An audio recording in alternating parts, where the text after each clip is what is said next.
All right, wake up. Larry Krueger, Damon Bruce. It is Friday morning. Happy October the 18th. As you can tell, I'm here at Levi's. Damon is in his regular spot. It is Chiefs week. Let's go.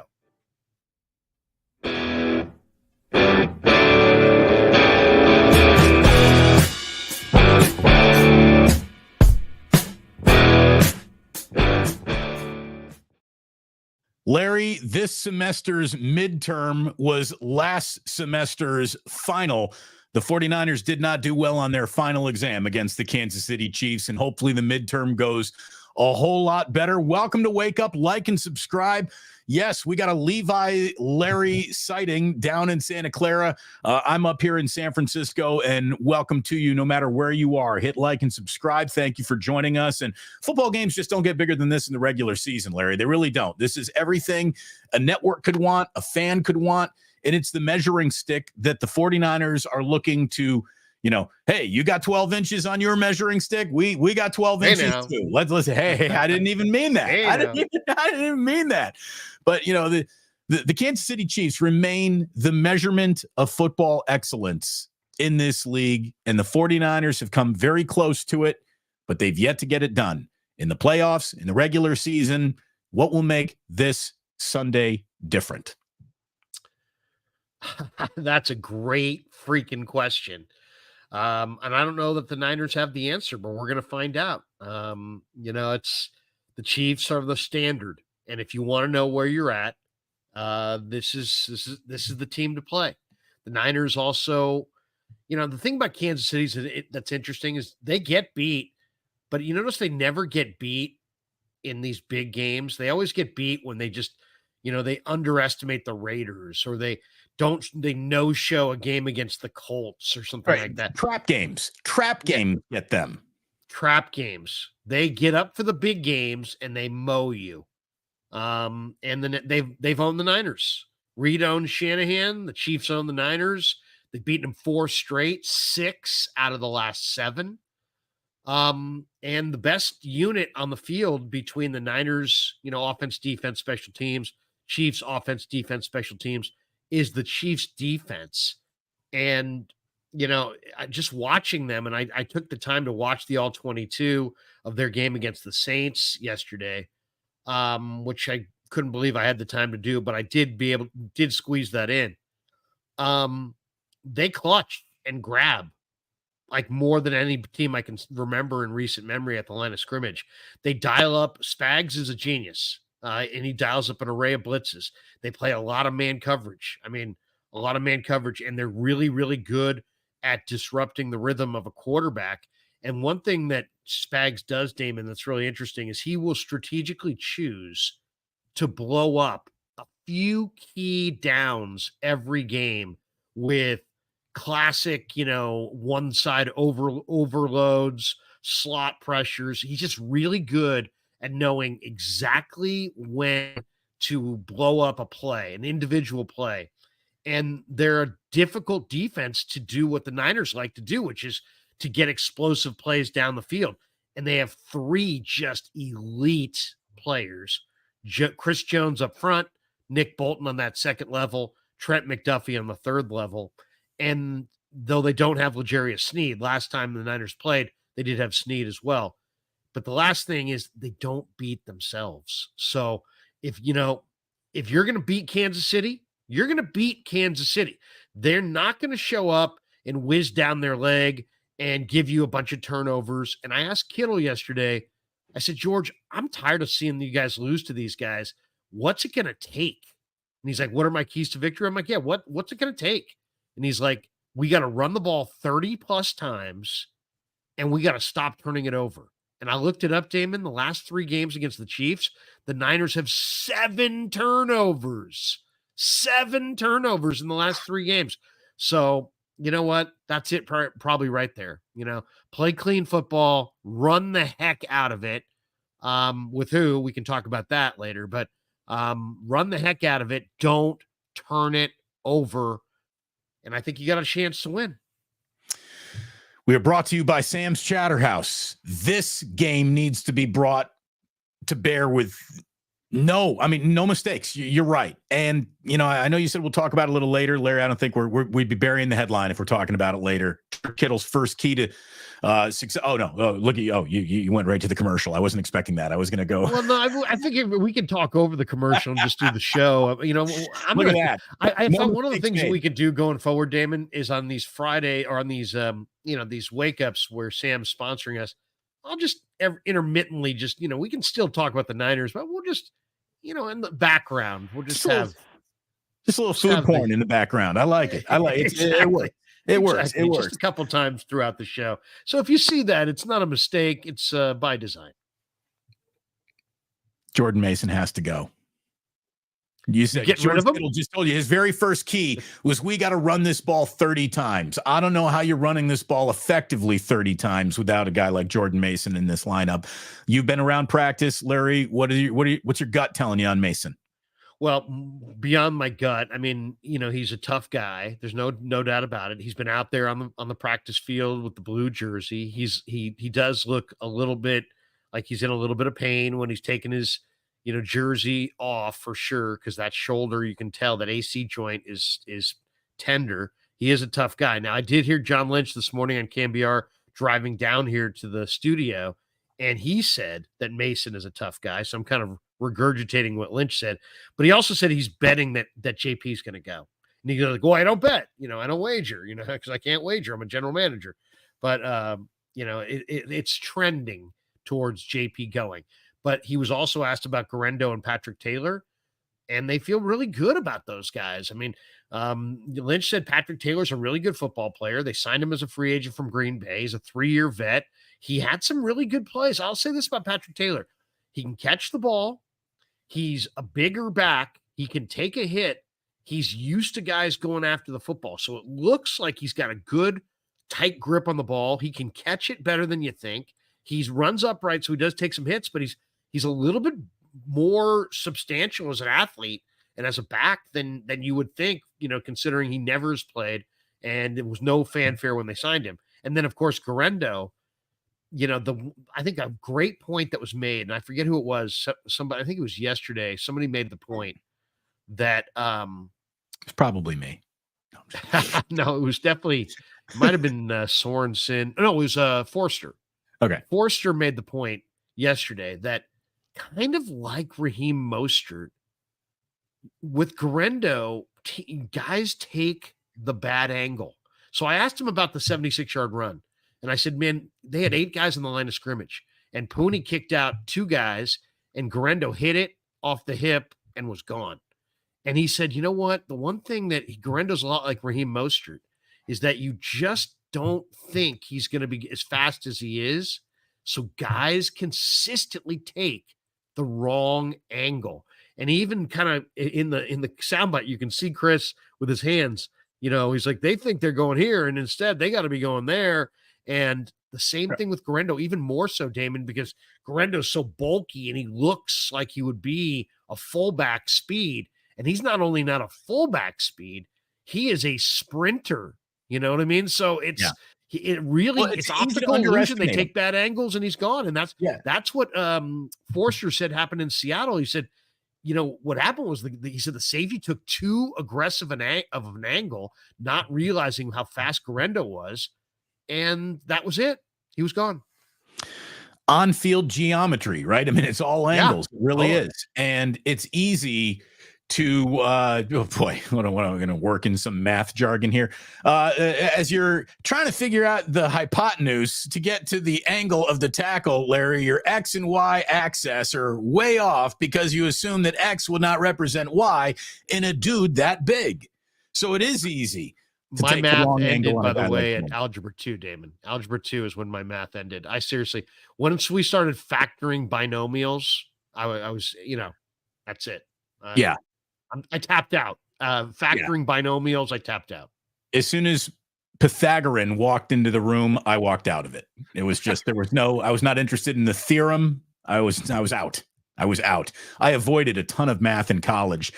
And you can see to this very day, my terrible math skills are on full display. The amount of number mistakes that I make just trying to do simple math in my head, it's embarrassing. It truly is embarrassing. But hey, I fess up to it. I was not in the library in college. I was at the party. So hopefully you were there with me and we got along at the party. Anyway, this is subtraction's tricky friend. Totally. I'll tell you what I'm most proud of. Today, we're driving to school, dropping off Jack. Some old Tom Petty song comes on. Not even a popular Tom Petty song. Petty. It's not even popular. And what's Jack your goes, favorite Tom Petty? I wish if I could have my dream concert, if I could dream up a concert, I'd bring Tom Petty back from the dead and we'd go see him at the Sphere. And Petty would have rocked at the Sphere. I got to see him learning to fly. He died in Greek. Yeah. The live version. Sometimes on like a Friday night, like tonight, I like to watch a little college football. So after I'm done, I'll watch some Friday night college football, whatever it is, I watch it. And you know what? But sometimes Friday, Saturday night, if I'm having a couple beers or whatever, I like to find like an old concert, like a live concert, and watch it if I can find one. And Tom Petty in Gatorville or wherever it was, where he has his live concert, and it's Learning to Fly, and it's big tree behind him. Yeah, I mean, it's just awesome. It's great when he gets the whole crowd going. They get all soft and they sing. But anyway, so it's a very obscure, very early Tom Petty. My favorite Tom Petty song, by the way, has got to be Breakdown. Live Breakdown off of Pack Up the Plantation. That live album, that version of Breakdown, I think is the best. Anyway, that's a good one. Joe says Honeybee. Great song. The intro to Honeybee, rocking, man. Totally. Free falling. There we go. Free falling. Random. It's a personal favorite. By the way, SG Sports Channel, happy birthday. It's that young man's birthday today. Happy birthday, young man. How'd you know anyway. That? How'd you know it was his birthday? Because he was in the chat yesterday talking about how today was going to be his birthday. Look at that. Look at you. I take mental notes, Larry. I didn't pay attention to math, but I pay attention to people. Look at you. Anyway, so we're totally obscure Tom Petty song. Jack's like, I like that. Turn it up. He's like, who is that? I said, it's Tom Petty. And my 5-year-old goes, and the Heartbreakers? Yes. Yes. I'm doing a good job as a dad. I am totally crushing this fatherhood thing. How did he pull that? He just knew it. I've talked about him enough. He's heard him enough. He's heard the reference, but I never drilled it into him. Because of the Indiana connection? There really is no Indiana connection. Oh, but you went to Indiana and he's from Indiana, isn't he? Tom Petty's not from Indiana. He's from Gainesville, Florida.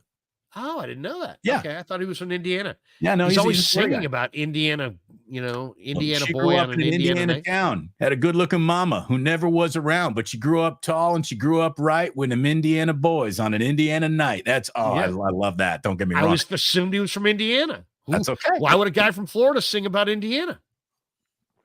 Because it's a great place to meet a hot chick with a hot mom. Anyway, look, it's really important that Jordan Mason plays in this game. The Chiefs probably win this game with Jordan Mason playing. I just don't see a path to victory without Jordan Mason playing, unless you're telling me that Patrick Taylor is about to pull out of his back pocket the same type of performance that Raheem Mostert had in the NFC Championship game back in 2019. It's 220 yards out of nowhere from a guy you weren't expecting it from. They gotta have Jordan Mason in this game. And I guess that brings us to another Did you bit of see the availability. numbers, by the way, Damon? By the way, against the rushers against Kansas City? Derrick Henry, 46 yards. Zach Moss, 34 yards. Bijan Robinson, who's awesome. He's a stud in Atlanta, 31 yards for Bijan. J.K. Dobbins held him to 32 yards in week 4. And then week 5, Alvin Kamara, 11 carries for 26 yards. The Niners have got to figure out a way to run the ball in this game.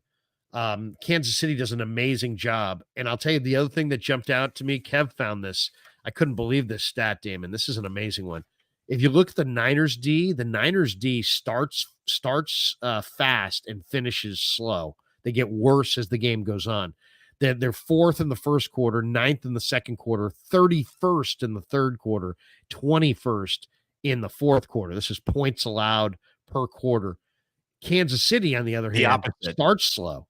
21st in the first quarter, 13th, though, in the second quarter, second in the league in the third quarter, and 11th in the fourth quarter. So that third quarter is going to be one to watch because the Niners are 31st in the NFL, allowing 7.2 points per quarter.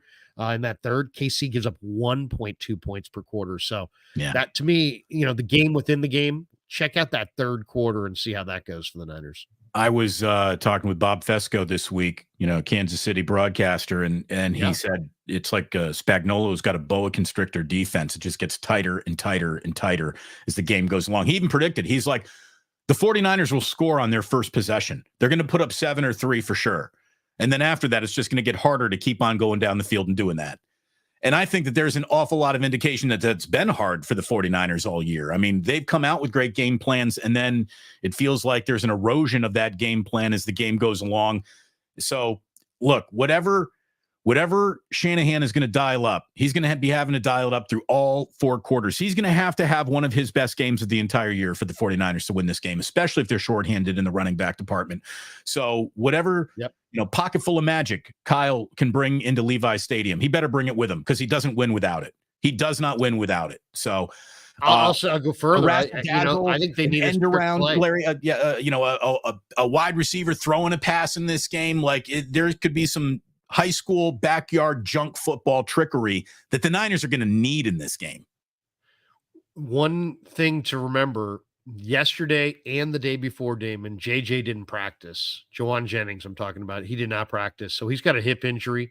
Yep. It looks like, and just on the surface, now I don't have no sources on this. Lynch was asked about this on CamBR this morning about Pearsall, and they said, Murph threw it out there, is there a chance that Pearsall plays? Like, oh yeah, absolutely, there's a chance. He made it sound like, Ricky Pearsall absolutely is a viable, go possibility on Sunday. I think, it's interesting. Mayoko, the Cobra, is that what we call him now? The Cobra? It's the Cobra. That's a great nickname. The Cobra stung. No, but the Cobra said that that he believes that Pearsall was drafted because the 49ers struggled against the 61% man-to-man coverage pressure and man-to-man coverage that Spags threw at him in the Super Bowl. It was really more like 75% in the second half. A lot of man coverage that the Niner receivers couldn't free themselves up, and that the drafting of Pearsall is like a direct response to that. So I do think it's interesting that they may debut him against Kansas City because Kansas City is going to play a ton of man because they saw in the Super Bowl that Brock Purdy is a really smart quarterback who understands where the zone is and where the soft spots in the zone are. And he's just going to all day keep leading his guys to the void in the zone. If you play these zones, you got to play man and challenge him and speed up the game and maybe get burned and maybe make big plays, but you can't sit there in a soft zone. So they're going to play a lot of man. And maybe Pearsall's here. I asked Brock about him yesterday. I said, Brock, how much practice time do you have with Pearsall? And what do you think about, him in the red zone? Can he help you guys? And he, without even me prompting him, Damon, he said, hey, this is a guy who's really good against man coverage. So you know what? I actually kind of think, not to put too much pressure on Ricky, because God knows he's already been through a lot this year, but I think he could be exactly what the doctor ordered as far as the Niners' ability to score touchdowns in the red area. And I think we're going to see it. And there's potential that he hits. Now, there's 2 things that are possible. This could be way too physical for him, and the Chiefs could just muck him up at the line and rough him up, and he backs down from that, and suddenly you've got more of a finesse type player. Or he could push through, break through, and he could give this offense an element and a wrinkle that they don't have right now. So to me, this game Sunday is very, very exciting because this is the Niners' first round pick. They got a lot on the line, and all eyes will be on Ricky because of what he's been through. But he, I think, has the potential to give this offense a totally different look. I agree with you. Theoretically, yes, on every single point you just made, drafting players who can beat man-to-man coverage. That's why Cowing's speed was in the addition. That's why Pearsall's, quick wiggle was, sought after, and all of that is great. if the 49ers need to lean on a rookie making his professional debut to beat the Kansas City Chiefs, they've already lost the game before it starts. Okay. That's just the way it is, man.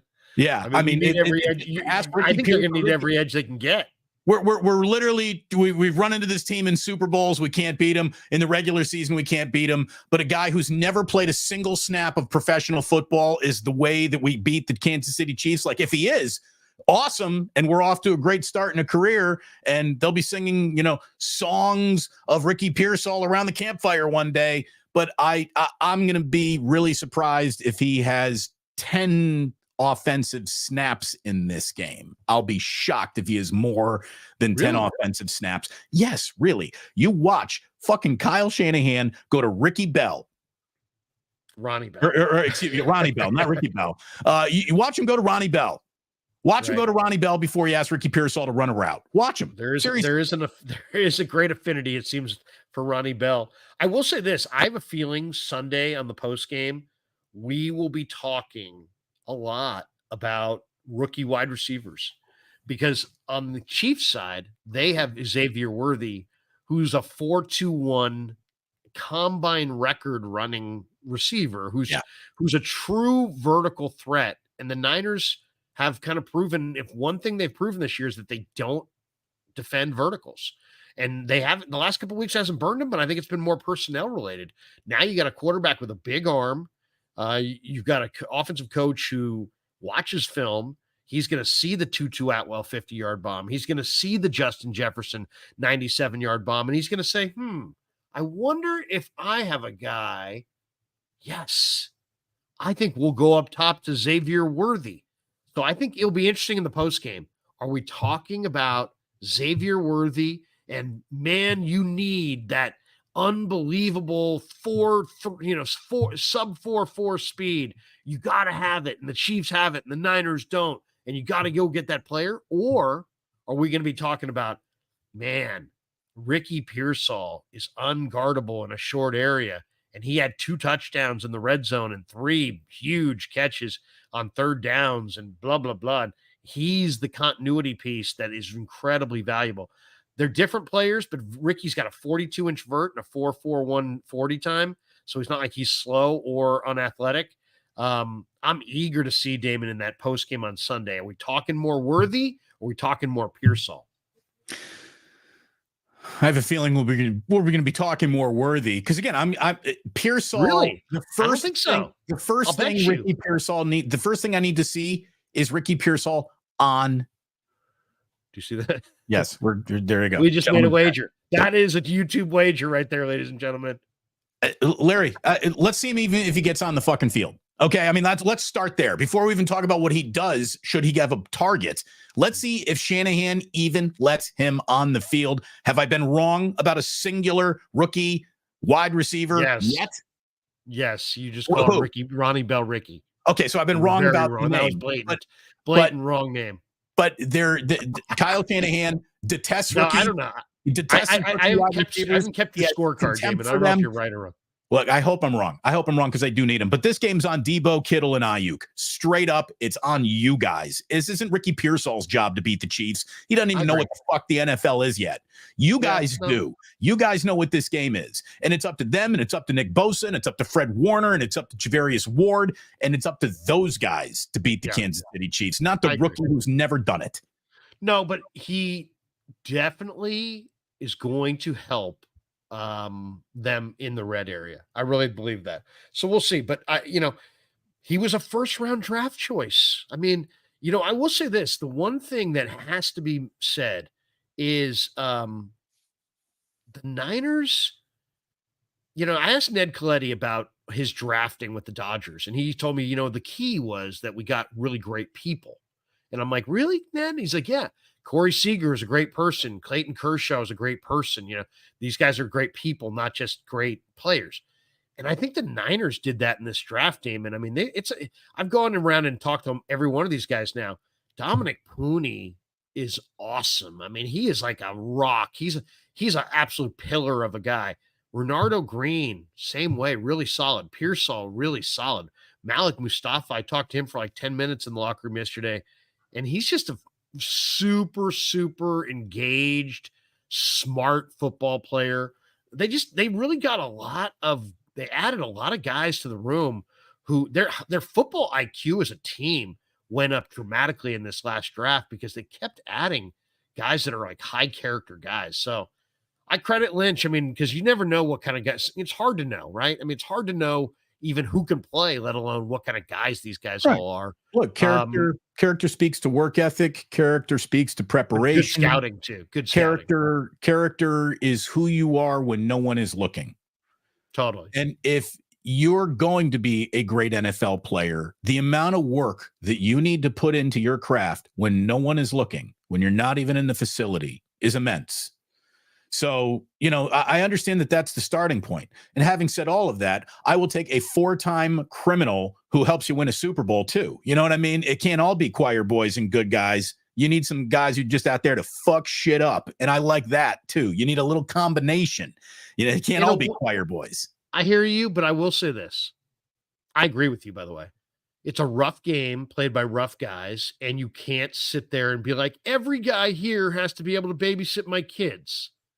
Jerry Jones took Greg Ellis, number 7, when he needed Randy Moss because Greg Ellis can babysit your kids. Well, guess what, Jerry? That's all Greg Ellis can do. You just passed on Randy Moss, for Greg freaking Ellis. Look, a lot of teams passed on Randy Moss. Randy came out with a heap of problems. He did. I loved Randy Moss in college. He was incredible. But so I totally agree. You have to investigate even some guys who are kind of rough, but rough and give you an example with the Chiefs in town. We might as well have this discussion. The Chiefs brought in Kareem Hunt. Right. The Niners would never touch Kareem Hunt. That's kind of my feeling about it. And to me, I like that line. If a guy puts his hands on a woman, to me, that's the line. It's like, that's the line. And if you really want to stand up, if we want to stand up as a society against that kind of behavior, and we do, I think we need to be a little bit more resolute in our, we're not going to take it, from guys who cross that line and just, what I mean? It's like, and the Chiefs are like, hey, we need a running back. We don't care. It was a couple of years ago. Come on. Well, that wouldn't happen here because there would be lots of people protesting. And I think that actually makes this a superior place, not an inferior place. The fact that people here have standards and that they're like, you know what? No, I don't care. Yes, I want my team to win. Yes, I want my team to have a good running back, but no, I don't want some guy who punched some girl in the face. I don't want to root for that guy. I don't want that guy on my team. I don't want that guy representing my city, my franchise, the York family, the DeBartolo family. You know what I'm saying? It's I like the fact that the Niners are like, you know what? We want to win, but we're going to draw the line. Look, I don't care about a guy who got arrested because he smoked a little weed. I don't care a guy who sold a little weed. That doesn't bother me either. I don't like breaking and entering. That's like violating someone's house, but bar fights and all that shit that guys do when they're young, none of that bothers me. But yeah, you put your hands on a woman. There's nothing to even talk about time. And they did. They took him. Brett Veach is a great GM. Damon Andy Reid's is the most celebrated coach in the game. The Chiefs are a model organization, and yet they said, and there's backs everywhere. Well, look, Rashee Rice is a questionable guy. Tyreek Hill before he got drafted was a questionable background. The Chiefs absolutely have a little bit of a care less about a background based on what you can do with us. Look, I mean, Andy Reid's own kids are disasters. They really have been as human beings. So questionable character is something that Andy Reid has underneath his own roof. So of course it's in his locker room as well. Yeah, that's a good point. I mean, how do you draw some super hard line on your football players if you can't get your own adult children to abide by law? And it's like, no question about it. Look, I do like standards for sure. Yeah. I do like standards. And I think that when we talk about what the 49ers do represent, they represent the right way. They really do. They represent the right way to do it. Even through the frustrating decisions of Jed York's early ownership tenure and all that stuff. The only that doesn't compute with everything else you're doing was the Aldon Smith saga. And I think that that's one moment where they got lost in a player's talent and overlooked his personal shortcomings. And it eventually came back to haunt them, I mean, and Aldon He had Smith. problems with alcohol, but you know what? He was I mean, I interviewed Aldon probably as much as almost anybody. And he was just an incredibly bright guy, incredibly engaging, just had problems with substance. And the Niners, and he continues to this day to battle. And the Niners are supporting him. I don't know if you saw that, Damon, but when they had the 87 Foundation, or the Golden Heart Foundation, had an event for Dwight Clark, and I think raising money for the Golden Heart Fund, there was Aldon Smith. And you know what? I'm sitting there and I saw him on the stage. I'm like, yes, good for the Niners, man. Don't throw that guy out just because he no longer can help you. Put your arm around him and try to help him get through this thing we call life. And you know what? They're doing that. The moments like that, when I see the Niners welcome in Aldon Smith, when he can't help them, they can only help him. But guess what? They're going to help him because he is part of the brotherhood of being a 49er player. Not to me, that is what makes me proud to be associated in any way with the 49ers. I think what the Niners do for their players is the model of the NFL. Thank you, Eddie D. Thank you, Jed, for getting the Golden Heart Fund going. Other teams will copy it over time. And it's a smart move, and it's the right thing to do. So anyway, just a little aside. One of the things that's going on right now is that today is the 18th of October. And what that means is we're literally within 2.5 weeks of the NFL trade deadline. And we're starting to hear rumblings every day about different trades. Now, we saw Amari Cooper went to the Bills. I thought that was the best pickup of the week. Devontae Adams went to the Jets. I don't really understand that pickup. I mean, the Jets are going nowhere, but it's hilarious because I heard some Maggie whatever on KMBR, some WFAN personality doing one of those CBS minutes, and she's like, and Devontae Adams is a Jet, and the Super Bowl talk is back on. I'm like, no, it's not. Super Bowl talk? No. Your quarterback is old, decrepit, and not very good. Can't move. You just got a receiver to clog things more for Garrett Wilson. I mean, come on. You're going Super Bowl. You're not, I mean, you might as well talk about, the Rose Bowl or the Cotton Bowl. You're not going to any of those games either. I mean, it's just ridiculous. I mean, they'll be in the Menike Car Care Bowl before they're in the Super Bowl. Poland Weed Eater, baby. Here we go. And join it. It's tonight. It's Ohio State against a pro team in the Rose Bowl. You're just not going to see it. I mean, the Jets are not going to the Super Bowl. But I did see a note yesterday. NFL Rumors says the 49ers reportedly have interest in Panthers running back Miles Sanders. So that's interesting. Not that in Sanders necessarily, because he's kind of ordinary, but the fact that they may be kicking tires on a running back. Our good friend Chase Sr., who I'll be streaming with at 10:45 this morning, said he did a whole video saying that he thinks the Niners ought to go all in. First, he said Max Crosby. And by the way, as much as I thought that was crazy, in the last 24 hours, Max Crosby has told the Raiders, I'm all about winning, and that's all I'm about. Right. Like basically, he wants out. If any of that is true, he needs to submit that trade request today. You know what I mean? Like, I think that Max Crosby is the kind of guy who wants to, say the right thing and look like a winner at all times. But, do you really want to get traded? Because how about this, Max, if you really are serious about winning, then you have to leave that franchise because that franchise is not serious about winning. Said, Damon. Here's what he said. I'm not here to rebuild. I'm here to win. So I don't know whatever that means. This is Crosby saying via Crunch Time Sports on Thursday. He says, but I'm here to win now. Wherever I'm going to be here to win. So that's all that matters to me. So in other words, wherever he's going to be at, he's going to do everything he can to win, but that's all that he cares about. He doesn't care about staying with the Raiders. The Raiders are off to a 2-4 start. Their defense is a joke. They've missed 83 tackles, far and away the most in the league this season.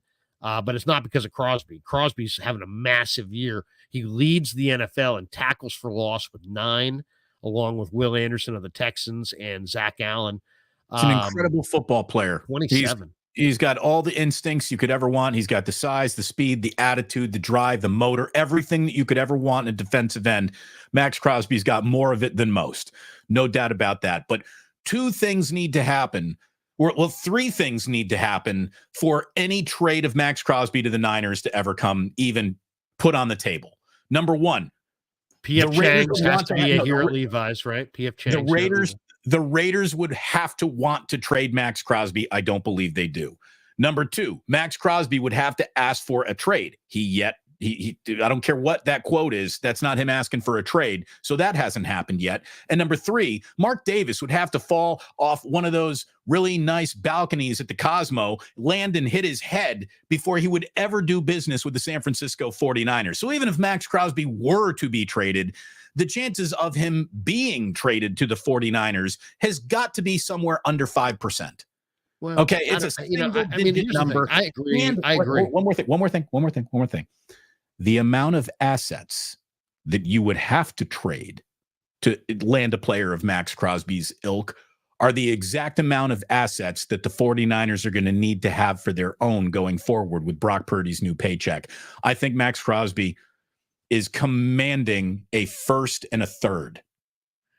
I think that, yeah, I think the Niners, to be completely honest, I mean, I love the name, right? And Chase, Chase is throwing out Crosby. He's also throwing out Dexter Lawrence for the New York Giants. Two guys that I don't understand why either team would trade those guys. Azeez Ojulari is a Giant that you could have. Dexter Lawrence is not getting traded. Yeah, well, we don't know. I mean, who knows? I mean, I don't know. I would say no. I agree. I would say my thought is that Crosby won't get traded and Dexter Lawrence won't get traded. I mean, most of the football people that I know are a believer in the old axiom, which is if you have a guy on your defensive front seven that commands a double team, you don't trade him. That's it, period. There's so few guys that command double teams up front defensively that if you got a guy like Chris Jones, you sign him. You got a guy like Nick Bosa, you sign him. You don't trade these guys. So it's unbelievable that some of these guys have gotten traded. Some of these premier guys on the defensive line have gotten traded. But that's the rule that I live by. No. Yeah. Guy commands a double team. No, I'm not trading him. But for the Niners purposes, they're $54 million on the cap, under the cap. They are going to roll that over. It's earmarked for Purdy. We all know that. But the 49ers are in a go now mode. This year's before next year. I don't necessarily think it'll be a huge name like a Crosby or a Dexter Lawrence, but I'll tell you the trade that makes a lot of sense. Jacksonville is going nowhere, and they're pretty much out of it. They have Devin Lloyd, a linebacker who was a first-round pick out of Utah a few years ago, really good run defender, really good all-around linebacker. To me, one of the concerns I have for the Niners is there's too much emphasis on Greenlaw coming back, and Greenlaw's coming off a major injury.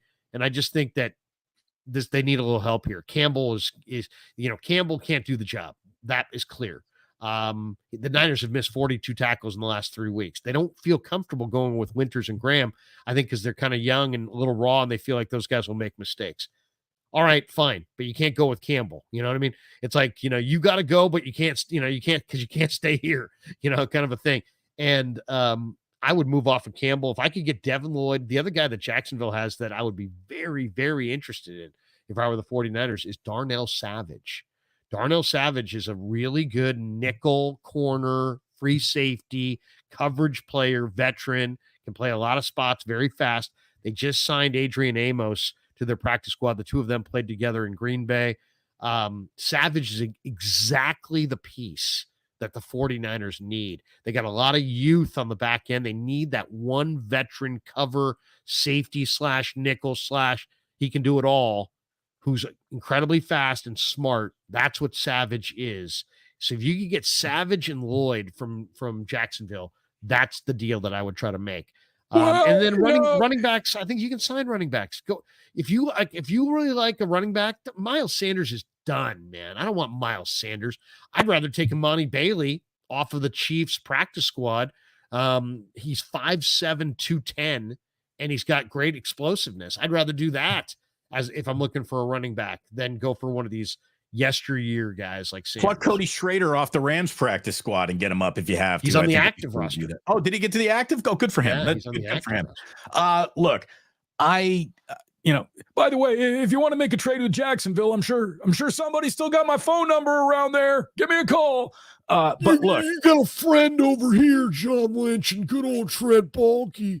I told Jed, hey, Jed, I will deliver you a Super Bowl championship. What I meant was you're going to fire my ass. I'm going to move my ass to Jacksonville with Coach Peterson. Then I'm going to trade you a couple players that help you get over the top, Jed. That's how good old Trent Baalke is going to get back in the graces of Jed freaking York. The name that I thought that was going to be a real trade candidate, I think there's less of a chance of it happening now. DJ Jones, he didn't have a great game last night, but the Denver Broncos, a 33-10 win in New Orleans, and all of a sudden Sean Payton's got a reason to not start trading players away. So I don't think DJ Jones is going to be showing up, even though it would be a great fit. He's been here. They know him. He knows them. That would have been fantastic. I really think if you're talking about a running back, the Miami Dolphins could be in a little bit of a sale here. And again, you got familiarity with Raheem Mostert. It would not take much to assimilate him quickly into an offense he's familiar with. And I don't think the ask would be that gargantuan. But if you got, McCaffrey on the horizon, and Jordan Mason's good enough to go this weekend. Plus, you want to get Gendo reps. I don't know if adding Raheem Mostert is really the right choice to make, especially for future assets, which, again, you need to bank for your own because the entire economy is about to change when Purdy gets paid. Hassan Reddick is there. It's only money. Hassan Reddick is there. It's only money. Bring him in, get him before the bye week gets here and have him come out of the bye week ready to go. Just get it done.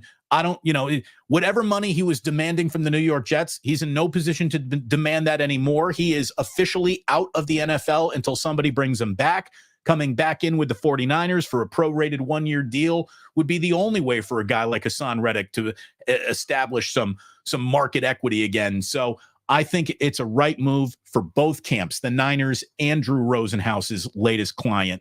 Azeez Ojulari, again, you've been talking about him for weeks, Larry. He's gettable. He's not Dexter Lawrence, who has got to be one of the names highlighted in the New York Giants war room saying, can't trade this guy. We're not trading that guy. It doesn't matter where our season goes. We're not going to fucking let go of that guy. He is their foundation. They're not getting rid of Dexter Lawrence. Calais Campbell of the Dolphins, again, gettable. He's an older player. Gettable, older, veteran, doesn't have a lot of snaps on his body this year, but good pressure rates for a guy who hasn't played that much. The Dolphins do not need him. The Dolphins can have the things that they're going to have without him. Niners need, I think, more edge rush, and Reddick makes a lot of sense. Here's why they don't need DJ Jones, even though I love DJ Jones, because they got this guy. Look at this guy. This is big Evan Anderson with his guardian cap in the middle. Look at the quickness. He just blows right by Laken Tomlinson. This kid is 6'2", 325, strong as hell, great kid. He can dunk. He looks like a lollipop out there with a guardian count. He really does. I know. But he can dunk. Damon, that's unbelievable. How does a guy that big dunk a basketball? He's 6'2", but he's 325 and he can dunk. Well, that's called leg day. He obviously doesn't skip it. Yeah, the guy's unbelievable though. And here he is, by the way. I'll do one more on this. You can check this kid out. Really good, really great kid. Niners guaranteed him $280,000, which they never do. And I was like, wow, they must really love this kid. And sure enough, power forward, he comes in. Let me see if I can grow this real quick. There we go.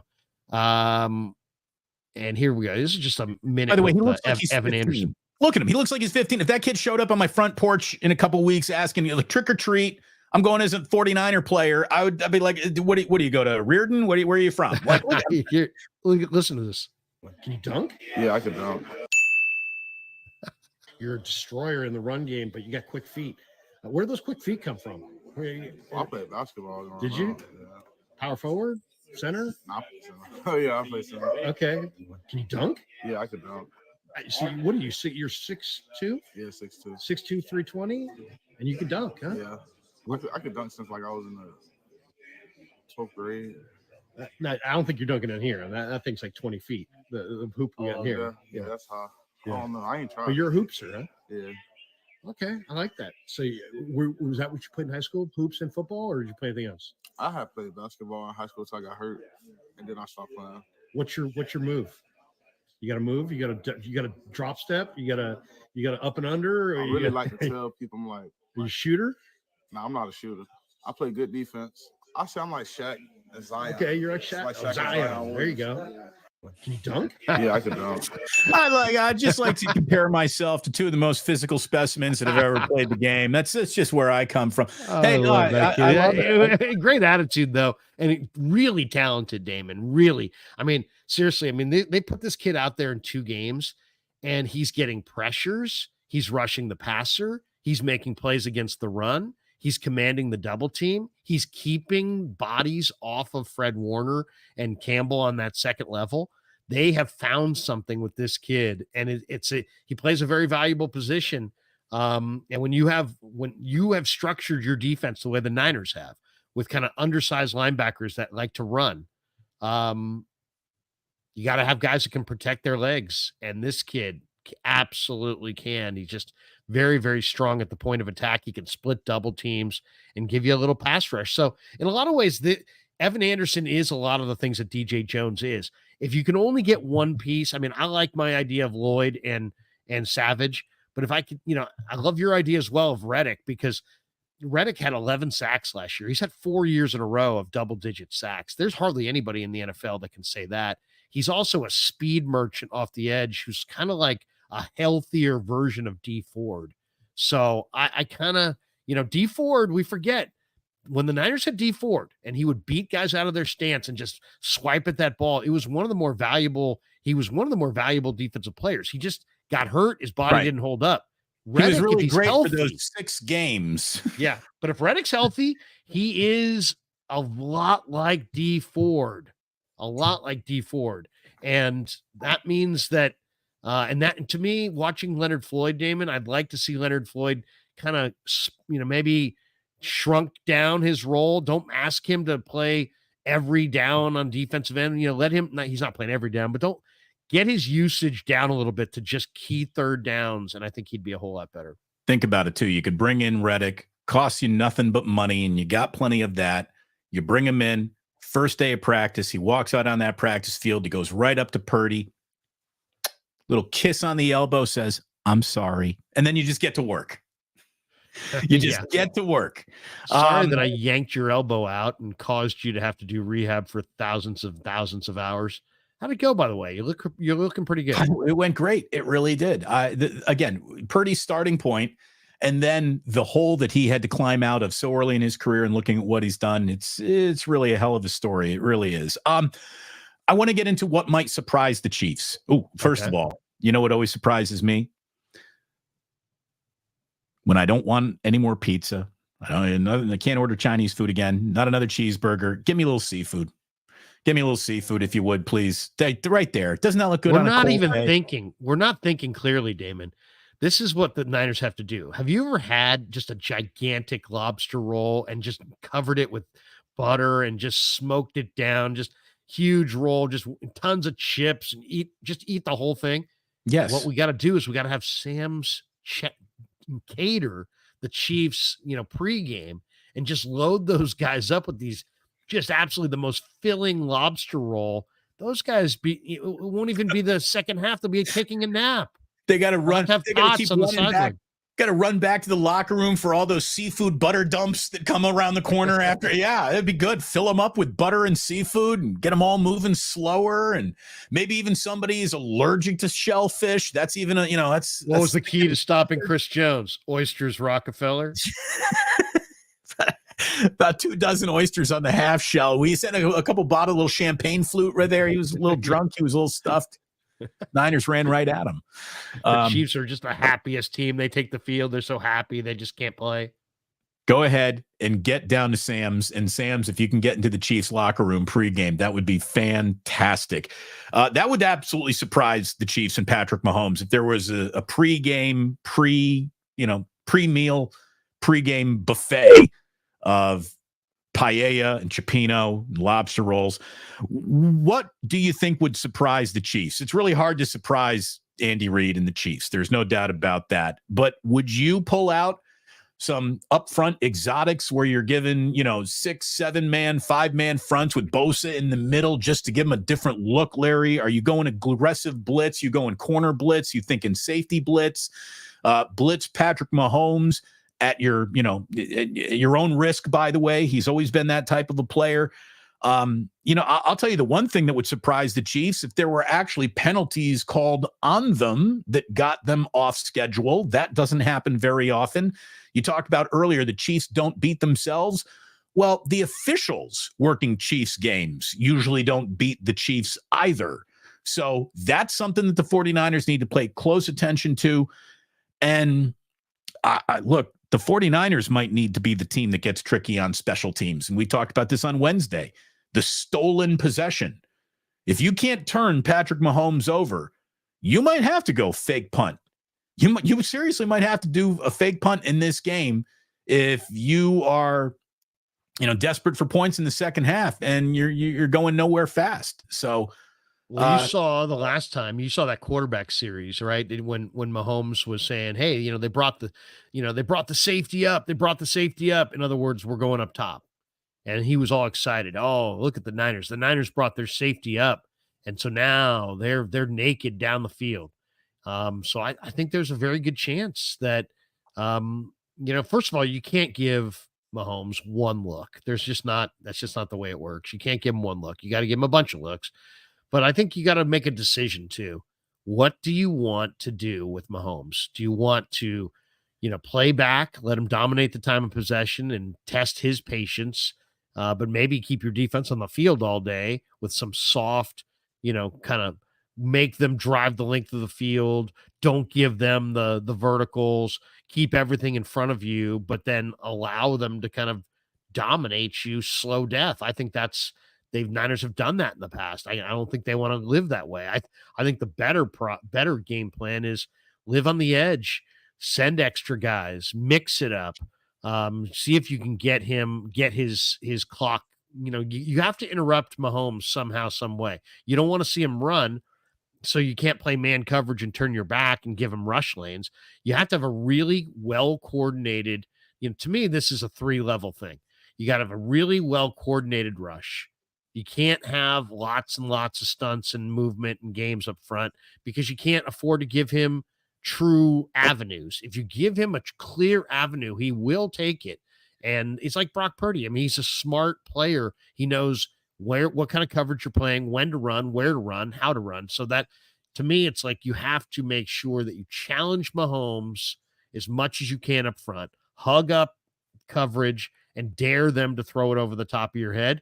And hopefully you can stand up to Worthy and the officials and the calls. Otherwise, if you just hang back and then you let Patrick get into a rhythm, then they dominate time of possession, then you have nothing. And then then it's just a slow death and they possess the ball for 38 minutes and you lose, 24-13 or something like that. I don't want to see that. I want to see the Niners challenge them, and I want to see. And I asked the defensive coordinator Sorensen about Campbell because the numbers are screaming that Campbell has got to be replaced, and he's like, Campbell's doing a really good job, and I'm like, that is the one disconnect between what the information shows and what the film shows and what I'm hearing from the 49ers. Right, what the coach believes. He told me yesterday that he's playing really well. And here's the numbers. He's allowing a 115.6 quarterback rating when targeted. That's a great quarterback rating. That's a Hall of Fame quarterback rating. Right. He's giving up, he's allowing a reception on 89.3% of the targets. So that's a reception percentage of near 90%. That's 10th worst in football. He's missed 8 tackles. He's got a 19% missed tackle rate which is the 4th worst in football, and he's the 3rd worst tackle graded player in the entire league by PFF. So, I mean, what are we talking about? He's playing Well, and good. that's the thing. Just use your own 2 eyes. And let me tell you what's going to happen. Travis Kelce, who is underperformed in every single week he's seen, is going to have a 2-touchdown game if it's De'Vondre Campbell on Travis Kelce. Travis Kelce is going to find the fountain of youth, so much so that Taylor Smith might dump him for an older man if she's into older men. Like you look out, man. If Travis Kelce is going off in this game, it's because Campbell is getting cooked by him. Well, and here's the question. Here it is, right here. I'm going to share it with you guys. You guys can all see it. This is Sorensen down here, and I asked him this question, and I don't know. I don't know about this answer. I mean, I like Sorensen. He seems like a nice enough guy, but I don't know about this answer. Let me back this thing up so you can hear it. Here we go. There's been 42 missed tackles in the last 3 weeks, and Campbell's missed, I think, 8 or 9 of them. Obviously, you're going with him. Why is he a better option than Winters or Graham? We like both of them. I mean, they've both been getting snaps. Talking about D and De'Vondre, he's got so much experience. He brings a calmness. He understands the scheme, and he's been doing a really good job. And we've also been rotating D in there as well. So just like both of them. So I mean, he likes both of them, but he's not doing a really good job. And if a guy was doing a really good job, you probably wouldn't want to rotate a second guy in anyway. But I mean, he's getting, teams do at the beginning of the game what they've been thinking about doing all week. What did Seattle do at the beginning of the game? They got DK Metcalf isolated on Campbell in a zone, and they just exploited him. He ran right by him, and Campbell was in full trail mode, never got a finger on him. What did Arizona do early in the game the week before? They ran Kyler Murray off the edge, and he ran right by the outside shoulder of De'Vondre Campbell, didn't get a finger on him. He's a hardworking guy. He's a big body. He is a veteran. He does line up in the right spot, but his lateral agility has shot, and he doesn't come off of blocks. He's lost that explosive ability. He's lost that movement ability. Winters is smaller, and he's also not reliable. He's going to miss some tackles, Damon, but he's way, way, way faster. I want to see Jalen Graham. Graham, I think, would miss a couple tackles. He'll fall off a couple. He will make a ton of tackles.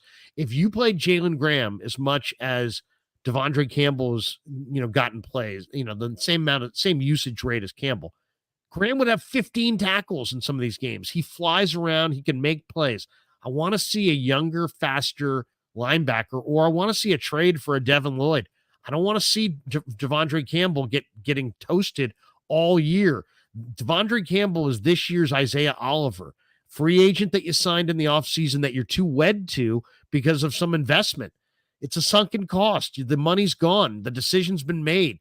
The player is not as a shadow of what he was in 2021. Recognize that and adjust. Instead, we keep lying to ourselves, and he's looking great. No, he's not looking great. He's looking horrible. And he's getting picked on. And I have a buddy who scouts who called me this week, Damon. He's like, the Niners are going down. And they're going to lose to the Chiefs. I said, why? Before he could even say anything else, he's like, Andy Reid is going to crucify De'Vondre Campbell in coverage. Yeah, dude. Andy Reid is 21-4 coming off of a bye week. He didn't need a bye week to know where his offense is going. I mean, he is going to pick on De'Vondre Campbell like he picks on the last donut in the box. He's going to be all over it. He's going to be all over it, man. And the crumb. He is going to be on De'Vondre Campbell like a crumb donut. It really is, Larry. Which is a very delicious donut. I like a crumb donut, indeed. I like a good old, like crusty old fashioned, no even frosting on it. It's a good coffee donut. I'm a big coffee guy. Are you talking about the cake? Old fashioned. This might be the hard lesson. This might be the hard lesson this weekend that gets De'Vondre Campbell off the field. If there's going to be maybe a possible, like, what good could come out of losing this game? Well, it's you lose De'Vondre Campbell for the rest of the year, and then this team stops publicly believing in him in the press conference, and just it's over. Because I think the 49ers will be a better team with less De'Vondre Campbell involvement.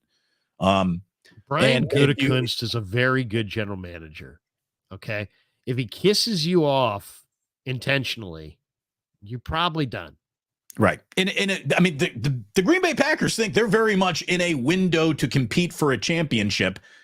And they needed a linebacker. Right. They drafted the guy from A&M in like the second round or something like that. They needed a linebacker, and yet they let Campbell walk. That should speak volumes. Anyway, and he was a good player in 2021. But guess what? It's 2024. So there you go. Should we hit some supers? Well, before we get to the supers, and then we'll jump right into them. Did you hear what Steve Young said about Kyle Shanahan and Brandon Aiyuk with Tolbert the other night? Through 6 games, no touchdowns for Aiyuk, 23 catches on 41 targets, and it just, it has not gone well for Aiyuk yet. He had one good game, one productive high volume game. And Steve Young said it feels like Kyle puts people in the corner with the dunce cap on sometimes. You ever think about Kyle a little bit that I'm sure he doesn't, because he's out there, every week trying to slay the dragon, but he needs everybody, every bit of help. But it feels like the players that are called, there's a combination that puts people in position to thrive. And Brandon Aiyuk needs to demand it that way. In other words, Brandon Aiyuk needs to walk up to Kyle Shanahan and be like, dude, you gave me $30 million fucking dollars. Now give me the goddamn ball too. Just giving me the money doesn't make any sense unless you give me the ball. And there has to, I think, be a dedication. And this has sounded like what Steve Young was implying, that you got to force feed this guy. You have to get him involved, even if, the entire team's id is to spread it around and everybody gets a touch and this, that, the other. Yeah, that's all great. That's all. Balance is wonderful. But sometimes in order to find your balance, you need to get a little imbalanced, and you need to, when something works, go after it. Like Andy Reid is going to see how bad De'Vondre Campbell is, and he is going to keep attacking that until the 49ers get him off the field. Right. It's going to be like Jimmer Fredette trying to defend in the NBA. Right. Everybody's running Jimmer down to the low block until Sacramento says, you know what, Jimmer, sit down. Maybe China. Maybe it's time to go to China, Jimmer. But you would be big in Beijing. You would be special in Beijing. Here is Steve, by the way. It's time for Kyle to get his best player the football by hook or crook or forcing it. And you need to stop showing us how clever you can be and how one thing sets up something else. Here's the thing. There's no reason to go to the thing that you were setting up if the thing that you're doing to set it up is working. So just keep hammering the nail that's sticking out of the wood, for goodness sakes, right? I mean, I thought this was an audio cut, but it's actually not. So what about that? Sorry. I thought I was going to play you a Steve Young cut, but in reality, there is no cut there. It's just a little. Anyways, somebody says Jimmer's big in the 3-on-3. I think Jimmer's big in the 3-on-3. Look out, 3-on-3, Jimmer. Dude, I got love for Jimmer. He was a damn good basketball player. He really was. Yeah, he was. But look, it's time for Kyle to beat the Kansas City Chiefs. Yes. I don't think he's going to do it this weekend. I really don't think it's going to happen this weekend. I hope I'm wrong. I'd love to be wrong. I'm doing a watch party. I don't want to be sitting here playing I told you so for 4 hours during the watch party. But as flawed as the Chiefs are, they are just built to give the 49ers problems. And it feels like the 49ers have yet to find themselves built to really give the Chiefs problems. And if they aren't leaning into Ricky Pearsall in his first ever game, if they don't get Jordan Mason, if Jawan Jennings is out, if you got, an off the street safety against Patrick Mahomes, if you're not getting calls for holds, and if Bosa's not turning into TJ Watt, they're in trouble this weekend, man. Leonard Floyd, dude, you need to have a game. You need to show up this week. It is all hands on deck. If Fred Warner has got to, can he have a 32 tackle game? Because he might need to. Can the Niners be +2 in the turnover ratio at the end of the day? I mean, can they actually, B plus in the turnover margin? I think that's what they need in this game. Yeah. I mean, that, or this might be the game where the Niners may need to steal a possession. But yeah, the 49ers are going to have to slow down this Kansas City offense, which I don't care what the numbers say. It's still, they're leaning on some older guys. They don't have the speed they used to have, but they still have, they have Kareem Hunt, and he's coming off a good game. They have Juju Smith-Schuster back. He's coming off a good game. So their weapons, if you look at them, are kind of, it's Xavier Worthy and some guys that are pretty freaking long in the tooth. And they got some older guys. But it's a really, really dominating interior offensive line.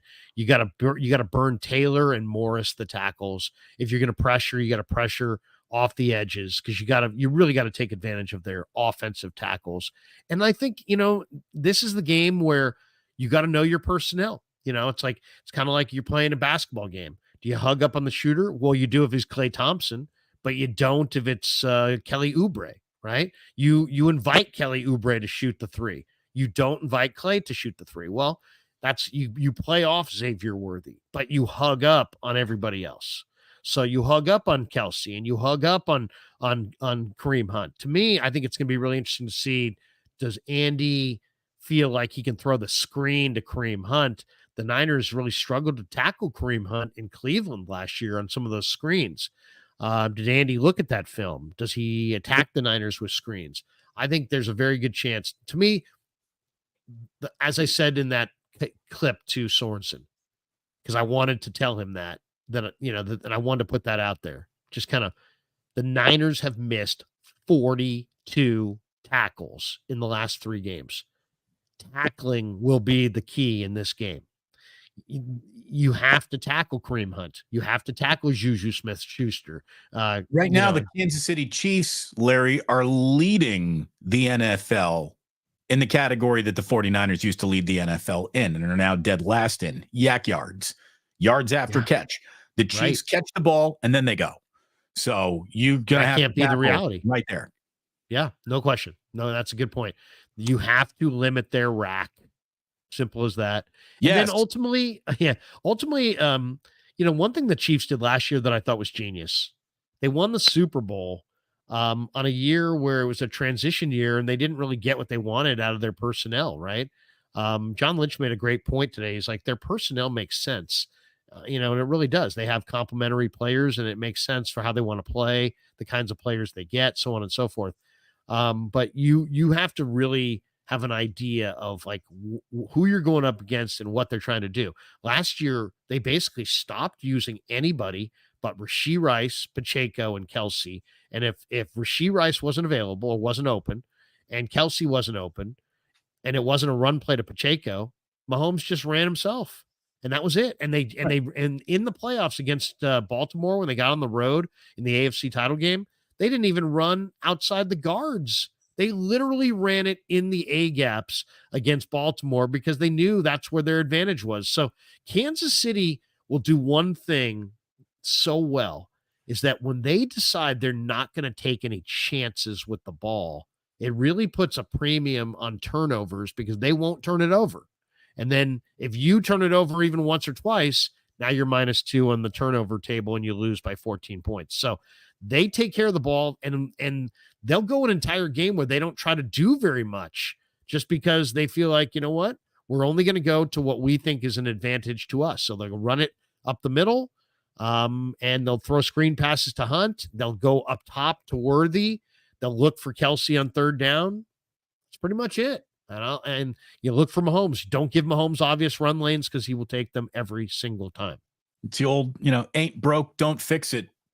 And that's what good coaches do. You lean into your strengths, avoid your weaknesses, and that's part of the plan. And it feels like Kyle at times wants to just show you how diverse his scheme is, how much everybody gets to eat, that he will go away from something's working to see if he can get something else to work. And that is that's a 2nd and 12 play that didn't go for the yards you needed to make it a 3rd and short. And that's bull. I'll tell you though, I don't want to do yesterday's show that I did, on this show as well, but there are so many similarities between Kyle Shanahan and Andy Reid. I mean, remember, Andy Reid is still the Eagles' all-time wins leader. Kyle Shanahan is 3 years away from being the 49ers' all-time wins leader. He's already 3rd in playoff wins.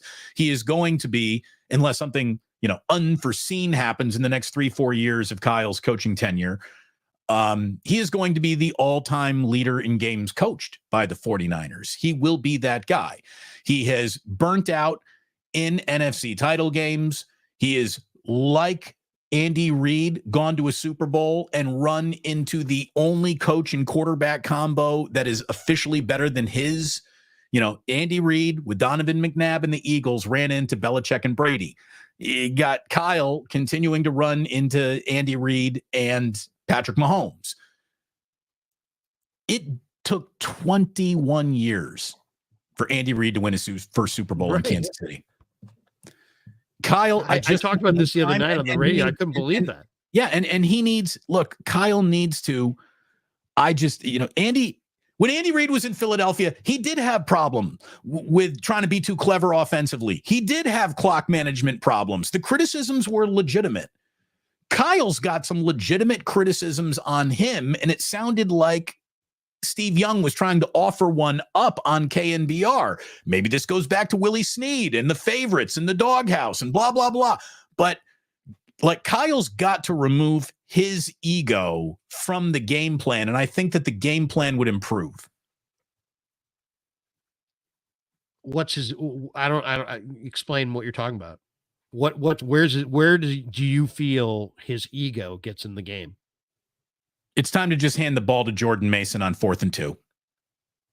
Don't come up with, you're not going to get whatever clever. You want to see him run the ball more. Yeah, it's just, Kyle wants to show you the full breadth and depth of his playbook, where Andy Reid will literally hump the shit out of 3 plays. But you know, it is interesting all game long. I think there are differences, but it is interesting. This year, the Chiefs are worse than the Niners as far as touchdowns in the red zone. Yeah. And I think of Andy Reid as the ultimate red zone coach. In fact, I was, one of the things that I'd love to, ask the defensive coordinator about, I forgot to yesterday. So much of what Andy does on the goal line is east-west, and like he'll give you like a pre-snap run look, and it might be like a pre-snap run to the right look, where it's like he's got a bunch of big bodies on the right side, and then you just know that he's going left. You know what I mean? Or he'll go, all the actions going left, and then the receiver's going right. He does this east-west stuff and spreads you horizontally, and it just puts so much pressure on the defense. We even saw it in the game-winning touchdown. I mean, he rolls Mahomes out to the same side as McCole Hardman, and it's like you got one defender over there. You're going to take the quarterback and leave the receiver open. You can take the receiver and let Mahomes run it. And it's like, you get no man landed, and it's over. Yeah, you're in no man land, and all of a sudden it's done.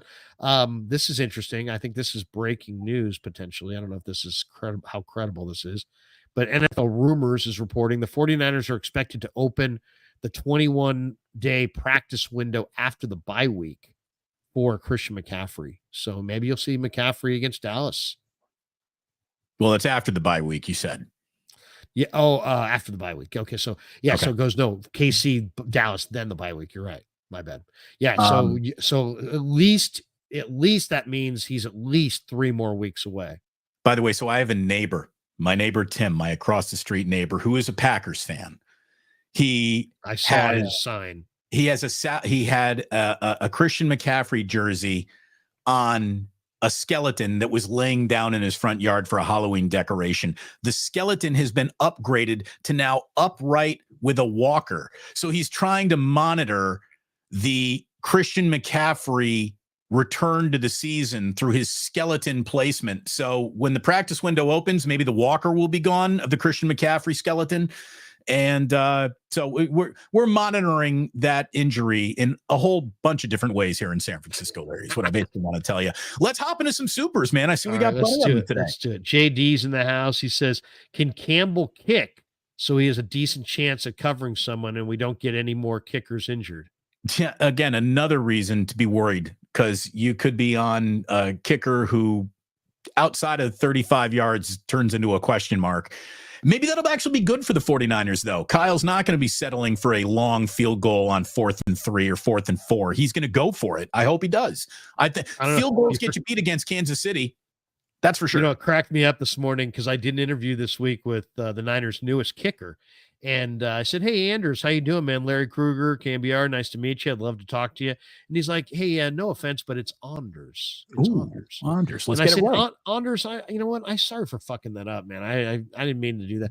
And he's like, no, I just since I'm new, I just like to let Get it people right. know that it's Anders. Here's the thing. So The worst is when a player lets you mispronounce his name for like several weeks, and then he's like, "What freaking who was that? Dario Dario Saric. Everyone called him Tyrod Taylor. Like 9 years into the guy's career, he's like, actually, it's Tyrod. It's like, oh, now you're fucking telling us? Well, it's like Terrell Owens versus Terrell Owens. But yeah, no, remember Darko or not remember Dario Saric? It's Saric. Saric. Oh, are you sure about that? Yeah, it's Saric. Dario Saric. It's awesome. Anyway, but three, Dario. Yeah, seriously. What do you know about nachos, Dario? Dario Saric. Anyway, so but the thing that cracked me up is I'm listening this morning and Lynch is like, "Yeah, we got our new kicker, Anders." Like, dude, you're the GM. He goes by Anders. So anyway, Anders. And then Lynch shared that Shanahan at the team meeting was like, said something like, "And what's the name of our kicker again?" It's like he didn't even remember the name of the kicker. At this point, you know what? Anybody just don't try to tackle anybody. Look at it this way: you go ahead and you hit your field goals. We will get this pronunciation right in the post game, young man. Niner kickers, man, they can flat out hit. Fuji Simeon. Who does Chris Jones line up against? Pooney or Brendel? Pooney. Yeah. Poonster, big game on Sunday for Poon. It'd be interesting to see whether or not they move Jones around if Pooney turns into a handful for him. Yeah. Fuji, and by the way, I shouldn't just say that like, it's Pooney. If the one thing that came out when I watched the All-22 is they will move Chris Jones all around. And I think Chris Jones is actually probably most dangerous as a defensive end. He is a really, really dangerous defensive end. He can dip his shoulder. He can bend. He's one of the only defensive tackles I've ever seen who bounces out to the end and has the kind of body lean like a regular full-time defensive end. I mean, he's an impressive player. He really is. Fuji Simeon says, Damon, IU up against Nebraska. How do you feel about IU's chances? Is it too early to whisper of a dream? Big Ten championship game, possibly the playoffs. They got a guy named Kamara that's pretty good, huh? Kamara, you seen him? Yes, I have. They got a stable of running backs. They might have the best group of wide receivers in the nation if productivity means anything. And their quarterback is I think an NFL quarterback, Larry. There's an offense in Bloomington for real, and there's a defense that knows how to play too. And it's again, I don't want to predict anything, but this is as big of a home game as Indiana has ever had in Bloomington, because if they win, it sets up then Washington coming to town, and then after that it's Michigan, and there's a chance that Indiana being included in the first ever college football playoff might be out there for them. And that just feels like way too much of a mouthful. Beat Nebraska, and then we'll talk once again. The Fox Big Noon kickoff broadcast will be coming from Bloomington this weekend. So still haven't gotten a game day, but all I can tell you is if you're a blonde in a bar on Kirkwood in Bloomington, make sure you keep an eye on Urban Meyer's hands, because he might be all up in your pooch. Oh my God. By the way, quarterback to keep your eye on that I've checked out. Portland State has a quarterback named. Stop. No one's watching any Portland State football, Larry. Dante Chahare, whose brother is in the NFL. This guy is 6'3", about 200 pounds. Damon is one of the great athletes I think I've seen play quarterback. This guy's got a 40-inch vertical, and he runs in the 4.3s. Dante Chahare. I've always said the greatest athletes usually choose Portland State on their way to greatness. So Portland State. Remember that name. Greg RJZ. RJZ, baby. Says, fact, refs on every game, Queefs play, they Don't get blatant penalties called. This isn't a Niners thing. This is an NFL thing. I hear every team say this. I think 16 career interceptions have been nullified by a change of call for Patrick Mahomes. That does feel a little protected or something like that. It's an absurd amount of that interception that Patrick Mahomes threw has now been, oh, there's pass interference. Didn't happen, everyone. Replay third down, Chiefs. There's no doubt. There are teams that are favored by officials, and the Kansas City Chiefs are one of them. So we'll see what that means. I hope Taylor Swift gets heckled. I don't think she's going to be there, Larry. I saw a picture of her in Miami. I think she's got a concert in Miami this weekend. So I don't think she's going to be in Santa Clara. She can't make it. She can't make it out to Santa Clara. Fuji Simeon says, it's okay, Larry. You don't need the extra levels of math. As you previously said, as an SI alum, you don't need to know all that advanced stuff. Just hire a Reardon or SH alum to work for you as a math guy. You know what? Here's the thing about it. I don't even think they teach math at SH or Reardon, do they? I thought they just eliminated math altogether. That's what I had heard, that Reardon and SH had canceled math. Look at you. You know, how do you get the Reardon alumni off your front porch? You pay them for the pizza? SH, you're phony. We got the Bruce Mahoney. John Kalua says, people keep saying BA is rounding into football shape, but it looks like Purdy doesn't trust BA like last year. Is chemistry and trust still an issue? I don't think it's an issue. I think Brock wants to win, and he'll throw it to whoever's open. I think BA was in decent shape for you and I, but he wasn't in football shape. You should have seen him huffing and puffing after those first couple of practices. I mean, he was sweating like a dog and huffing like he hadn't run routes in years. So, to get to the level that he was at last year, people forget that was an extraordinary level he was at. So it wasn't just like his normal level. He was really peaking last year. So now it's hard to get to your peaking self. But what I'm seeing is a guy who looks better and better and better every single time out there. So I expect he's going to be a major factor this weekend. I really do. And it is time to force feed him the ball. Fuji Simeon says, I'm surprised the money list isn't shifting to Kansas City. No, actually the number's going towards the Niners, huh? Isn't it moved a half point towards the Niners?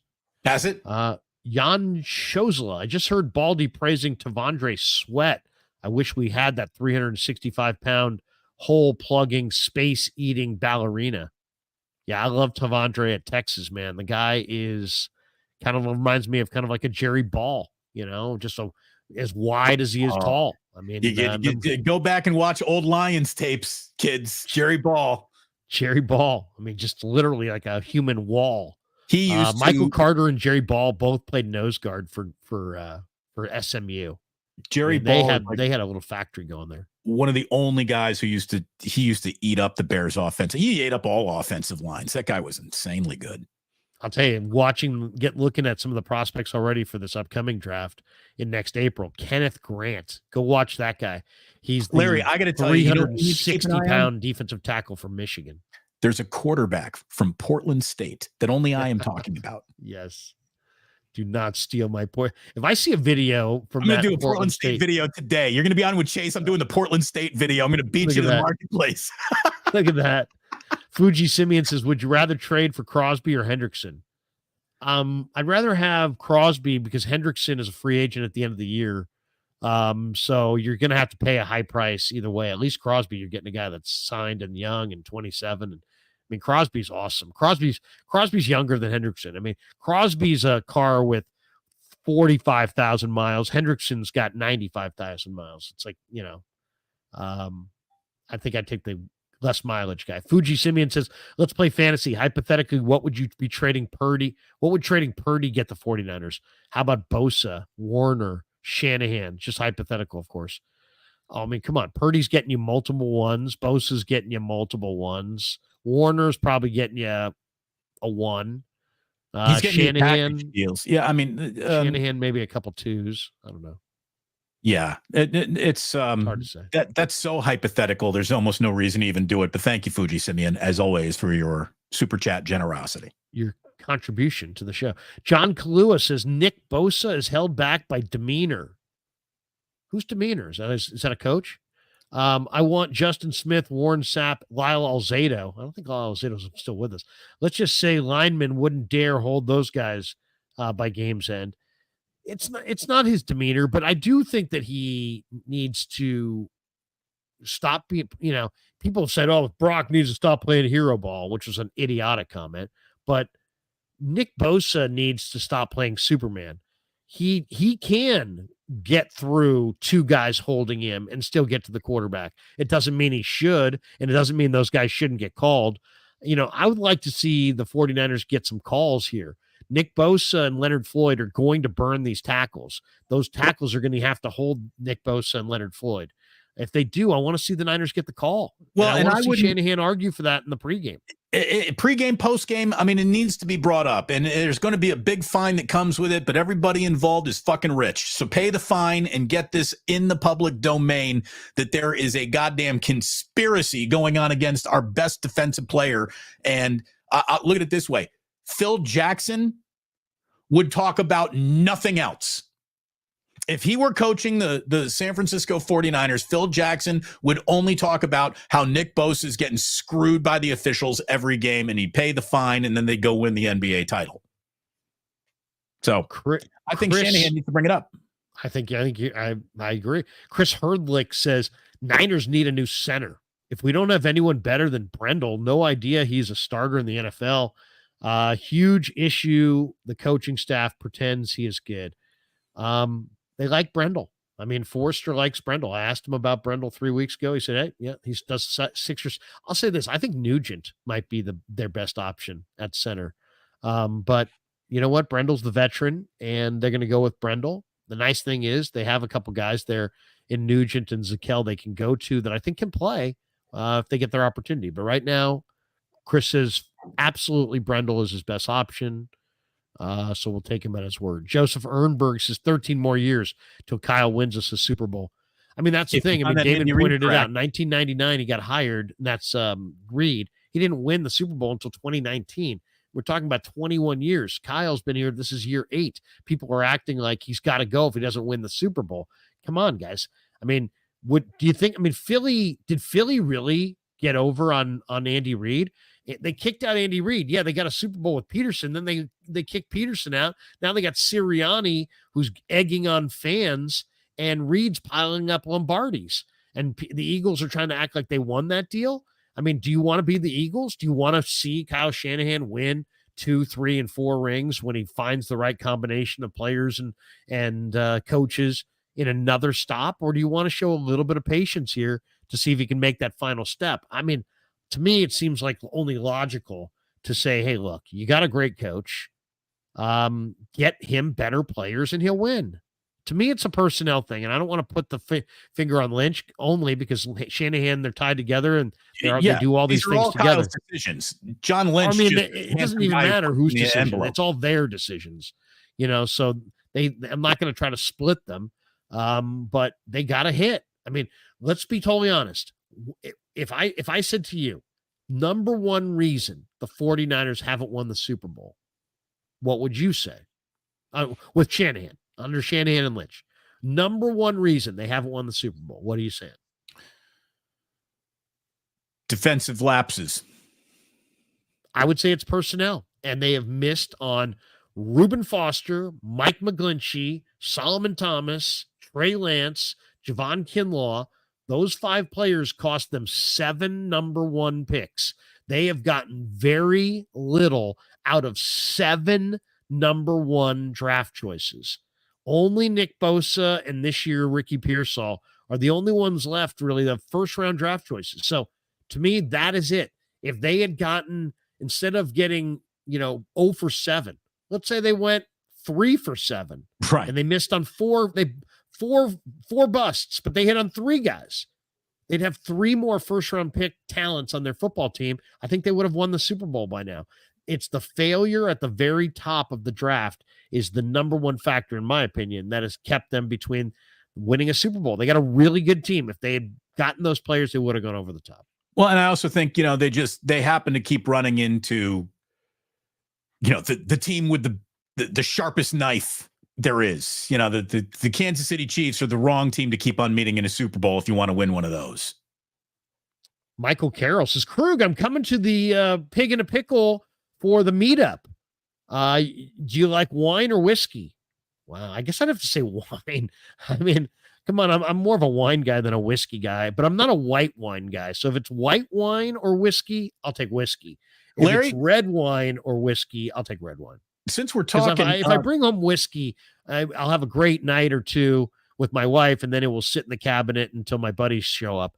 If I get a beautiful bottle of wine or a nice bottle of wine, to me, that would be the better way to go. Well, and by the way, the pairs meet better and with greet barbecue. is at Pig in a Pickle at the bye week, during the bye week. And Damon will put out more information, but you're invited and everybody's invited. Just so you know, Plus Mania 5, the Plusening, is happening once again during the bye week on November 3rd, Larry. We've already picked our date. I hope we don't have conflicting dates.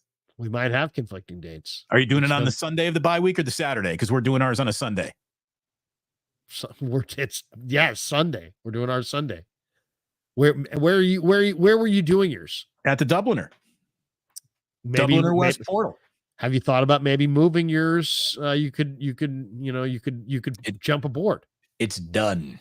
It's done. The Dubliner West Portal, November 3rd. We shall have to compete, and this is going to be very difficult for a lot of people. Do they show up at yours or show up at mine? We're going to have to find out. We'll look at it this way. There's only one place to show up. I don't even know where yours is going to be. So it's that Pig in a Pickle in Corte Which Madera. one? Okay. Corte Madera. We'll be in Corte Madera. We'll be in Marin. All right. Well, we'll be in San Francisco in a sports bar.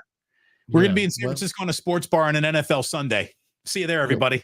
We'll be at a fantastic barbecue spot in a fantastic spot there in Corte Madera, with lots of very talented people walking by. So stop by and enjoy Corte Madera. Do you want to stop by and see the talent in Corte Madera, or do you would like to go see the talent in San Francisco? Thank you. Yeah, thank you, and we'll see you all. Yeah, and in Corte Madera.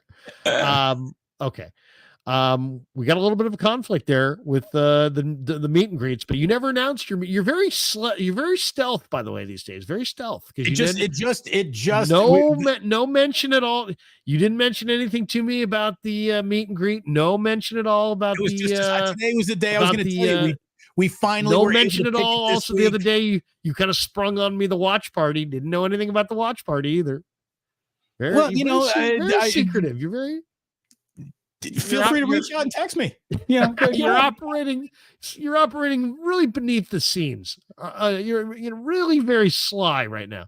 No, I'm just joking. But have fun and go to Damon's meet and greet. Come to my meet and greet. Either way, we'll be at Pig in a Pickle, and we'll enjoy it. You got a final prediction on the game before we jet? Yeah, Niners lose on a special teams mistake. And I'm fucking pulling my hair out once again. Niners lose. You're really going to predict the Niners to lose? I like the Niners. I'm going to take the Niners to win this one. I'm going to say the 49ers break through and they get to 24 points and they win 24-23. 24-23 Niners. They win by 1. That spread is just something about that spread makes me think, why is it moving towards the Niners? Somebody knows something, but they're always right on the money. I think this is going to be a nail biter that the Niners get. They're due. Let's be honest. The Niners, they've lost 6 of 7 to the Chiefs. They're due. I hope I'm wrong. I mean, I really do. I want to be wrong, but I am all done predicting the thing that has not happened at any point in time, while the numbers historically say that this win is almost already in the barn for Andy Reid. Coming off of a bye, he beats everyone. Not some of them, just about everyone. He's had 24 years coming off of a bye week. He's 21-3. That means he's due, what it really means he's a hell of a coach. But it also means he's due to lose to Trent Baalke's old Niners. And if I'll tell you this, I'm texting Jet around the clock because I get the vote of confidence last week from Shad Khan. And I told my wife, hey, baby, the vote of confidence. He wrote my name down in an envelope. I think it's time for us to go. You know what I mean? Tian Yang says, we got right here, all motor Batmobile. It's not a Miata, but it's an all motor Batmobile. Says Damon looks like a vodka guy. Oh, absolutely not. Damon Bruce is a brown liquor guy. He's got a bottle of brown liquor right next to him at all times, just in case he needs it. Vodka is a kind of alcohol that only girls like to put in their drinks, for the most part, because it doesn't taste like anything, doesn't really look like anything, doesn't affect anything. It tastes like cranberries if you put enough cranberry juice in it. No, not a vodka guy at all. Damon, definitely brown liquor, and he likes barbecue. So, there's a part of him that definitely does want to be at the Pickin' and Pickle for the Larry Krueger event, but he's dedicated to be with all the brown liquor at the Dubliner and all of the fans that are going to come out. And so there's a conflict of interest there. But boy, these two guys work very well together. Larry, I think you and Damon, you got something nice going. You're going to want to keep it together, even though you're going to be separated on the bye week. You come back together after the bye week, just like the Niners are going to be all together after the bye week, and everything's going to be great. I'm a Paisan, and I can't go to the Dubliner. Okay, it's just not right. I can't go to the Dubliner. I'm going to tell Peter from Amici's. I'll go to Amici's, and I'll get the lemon pepper wings. Don't get the atomic. Make sure you get them really hot, but not the atomic. It gets a little too hot, Tom. You're always talking about it. And then I'm going to get some. Maybe I'll go down to like a Gordon Biersch and get some garlic fries. Put them in a paper bag.